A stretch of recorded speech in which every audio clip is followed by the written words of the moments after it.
Chris Cardona qal li l-Gvern mhux impenjat li jnaqqas il-burokrazija l-investiment barrani. Semma kif il-kontijiet tad-dawl u l-ilma qed iħallu impatt negattiv fuq l-industrija u self-employed.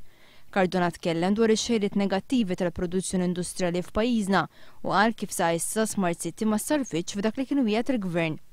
Il-kellim ewlien Laburista qal li s-service charge li impuna l-Gvern ħolqot ħafna inċertezza fost l-industrijalisti. Ħoloq inċertezza kbira, ċertezza illi ma ħallitx lill-industrialist illi jagħmel forecast kif kellu jagħmel, fl-istess ħin fil-budget qal li ħajnaqqas dik 7 euro għal 3 euro 50 ċentesmu, illi hija xorta żieda għolja ħafna, żieda fenomenali illi l-industrija, partikolarment dik tal-manifattura ma tistax tvinċi bil-qlieħ li qed tagħmel bħalissa. Filwaqt li rrikonoxxa li din is-sena kien hemm żieda fit-turisti, Gavin Gurija fakkar kif il-Gvern ma qalx li naqsu l-lieri li t-turisti għattaw f'pajjiżna.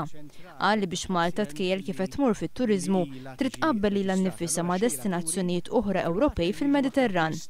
Bejn Jannar u Settembru ta' din is-sena t-turisti f'pajjiżna żdiedu b'7%.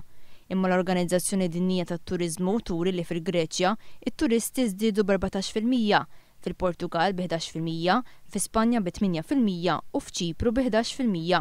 Dwar il-1,000,000 euro allokati lill-MTA, Gavin Gurija qal li din mhux sodisfaċenti.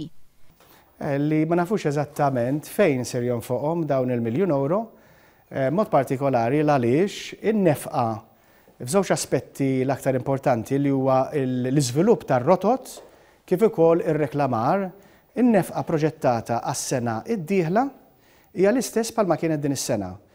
U dan huwa tajb. L-Oppożizzjoni tikkundanna t-ton ostili li uża Tonju Fenek meta qeddet lill-ħaddiema u lill-unions fuq l-Air Malta.